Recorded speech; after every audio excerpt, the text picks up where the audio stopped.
Hey WeHo, Eddie Robinson here for your daily update on Monday, August 31st, 2020. Dang, 6 months of COVID down, and who knows how many months we have left. What we do know is that we can get through this much quicker if we all continue to wear facial coverings and practice physical distancing.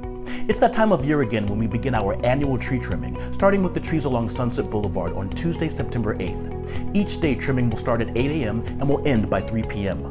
Westbound lanes will not be affected until after 10 a.m. in order to minimize disruption to morning traffic. Commercial area trees will be trimmed first, followed by residential streets.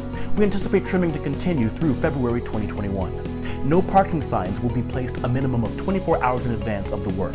Door hangers or postings on trees will be placed a minimum of 72 hours in advance of residential tree trimming activities, and electronic message boards will be placed at strategic locations several days before trimming. Alright WeHo, that's all for today. Stay safe, cover that face, and maintain your space. We'll see you back here tomorrow with more updates.